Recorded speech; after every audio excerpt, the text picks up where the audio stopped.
Salut! Aujourd'hui, dans ce nouvel épisode de Focus, on va parler des effets spéciaux de Harry Potter.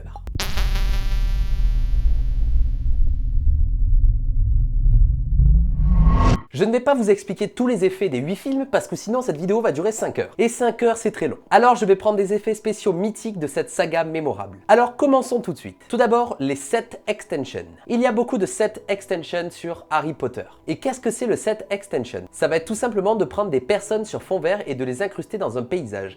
Mais attention, ce n'est pas pareil qu'une incrustation fond vert. Le set extension, comme son nom l'indique, va permettre d'étendre notre studio de tournage. Ça veut dire qu'il y aura quand même des éléments du décor réels qui ont été tournés avec, mais eux, grâce à des procédés comme les fonds verts, vont pouvoir l'étendre en 3D. Prenons par exemple ce plan où il y a nos sorciers préférés qui courent dans une prairie. On peut voir qu'il y a quand même une vraie prairie de réel où ils courent, mais derrière, avec le fond vert, ça va permettre de multiplier ces collines et de créer vraiment un environnement beaucoup plus intéressant. Pourquoi ils font ça? Eh bien tout simplement pour avoir un meilleur contrôle en post-production. Avant de tourner, il y a eu des storyboards, il y a eu des croquis préparatoires. Pour faire correspondre les plans vidéo avec les concept art, c'est beaucoup plus simple de tourner sur un fond vert et ensuite modifier les éléments aux endroits qui nous convient le mieux. Le deuxième effet que je voulais vous parler, c'est le nez de Voldemort. Voldemort est un méchant extrêmement stylé de par son physique aussi. Il est assez morbide, il ressemble vraiment à un serpent. Et grâce à quoi? Eh bien grâce à son nez. Il n'a pas vraiment de nez qui dépasse, c'est vraiment tout plat avec juste deux petits trous qui font penser donc aux narines d'un serpent. Et pour ça, ils ont dû capturer le mouvement du visage de l'acteur et ensuite effacer tous ces poils-là, mais aussi son nez. Et l'acteur qui joue Voldemort a un nez assez proéminent, comme tu peux le voir ci-dessus. Donc ils ont dû enlever toute la partie qui dépasse en fait du visage. Et ensuite, ils ont recréé un nez en 3D qu'ils ont modélisé. Et ensuite, ils ont dû le texturer pour avoir les mêmes textures qui correspondent à la peau de l'acteur. Donc, ils ont dû faire tous les petits détails, comme je vous l'ai expliqué dans la vidéo de Avenger, tous les petits détails de la peau, mais aussi quelque chose qui s'appelle le Subsurface Scattering. Et qu'est-ce que c'est le Subsurface Scattering? Eh bien, tout simplement, si vous prenez votre lumière de téléphone et vous placez votre main dessus, vous voyez qu'il y a des bords rouges. Et c'est ça le Subsurface Scattering, ça va être la transparence de votre peau. Donc, c'est ça qui va donner un effet extrêmement réaliste au modèle 3D. Et c'est là où on voit que les équipes sont très fortes parce que parfois il y a des plans extrêmement compliqués avec Voldemort, avec des mouvements de tête vraiment complexes. Et eux, ils arrivent à reconstruire donc tout son visage et à intégrer quelque chose en 3D. Et ça, c'est vraiment très impressionnant. C'est limite un de mes effets préférés de toute la saga Harry Potter. Ensuite, je voulais vous parler des journaux des sorciers. C'est vraiment un effet mythique d'Harry Potter. Eux, les sorciers, ils ont dépassé les iPads. Ils s'en foutent des iPads. Eux, ils ont des journaux magiques avec des photos animées. Et ça, c'est vraiment un effet extrêmement simple à réaliser.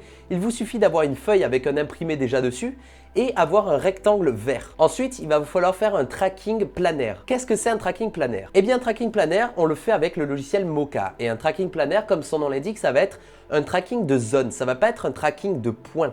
Ça va être un tracking d'une zone pour capturer ces mouvements de perspective et aussi de déformation. Donc dans Harry Potter, ils avaient des journaux avec un carré vert et ensuite ils ont fait un tracking planaire et ils ont tout simplement enlevé le vert et incrusté une vidéo qu'ils avaient déjà tournée. Donc voici moi un exemple d'effet spéciaux que j'ai réalisé, c'est vraiment très simple, ça m'a pris que quelques minutes. Ensuite un effet que je trouve vraiment mythique, c'est les escaliers de Poudlard. Vous savez, on voit beaucoup de plans de Hermione, Harry Potter et Ron où ils sont dans les escaliers de l'école et qui parlent et qui disent « Ah, t'as vu, oh là là, c'est pas cool » et ils murmurent un petit peu, bref. Et il y a la caméra qui vole et qui montre vraiment que Poudlard c'est énorme et qu'il y a des milliards d'escaliers.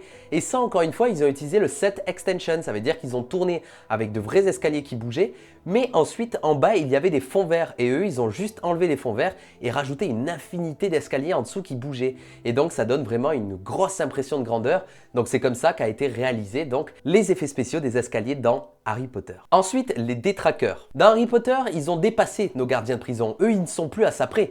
Eux, ils ont des putains de monstres en tant que gardiens d'Azkaban. Et pour faire ces espèces de squelettes qui volent, ils les ont tout simplement modélisés en 3D et ensuite ils les ont animés en train de faire des mouvements. Mais ça, tu le savais parce que tout ce qui est en 3D fonctionne comme ça. Mais ce qui fait marcher les détraqueurs, ce sont ces morceaux de tissu qui sont dessus, un peu déchirés et en lambeaux. Donc pour ça, ils ont utilisé une simulation donc de tissu, mais la chose la plus importante a été de mettre une très faible gravité, voire même pas du tout. Comme ça, quand les monstres vont bouger, ça va donner vraiment cet effet de zéro gravité, vraiment de fantôme, et c'est ce qui va faire vraiment marcher les détraqueurs. S'il y avait de la gravité qui faisait tout tomber, ça aurait fait juste un vieux drap, ça aurait été naze. Là, ils ont vraiment fait voler le drap avec le vent légèrement, ils ont joué donc avec ça pour donner vraiment un effet très flippant à ces détraqueurs. Ensuite, je voulais parler d'un effet mythique, tout le monde connaît cet effet, c'est les Patronus. Ce sort, Expecto Patronum, où il y a un animal qui sort de votre baguette pour vous protéger donc des détraqueurs. Et ça, c'est un effet encore extrêmement simple. Ils ont modélisé en 3D un animal et ils l'ont animé en train de courir un petit peu dans les airs. Ils les ont fait émettre de la fumée grâce à un logiciel comme par exemple Houdini ou Maya ou FumeFX. Ils ont ensuite mis la couleur de cette fumée en bleu et l'effet était terminé. C'est vraiment un effet assez simple à réaliser. D'ailleurs, dans ma vidéo La Relique, j'avais fait un effet un petit peu similaire. C'était pas vraiment un Patronus, mais ça faisait penser à ça. Je vous laisse juger par vous-même.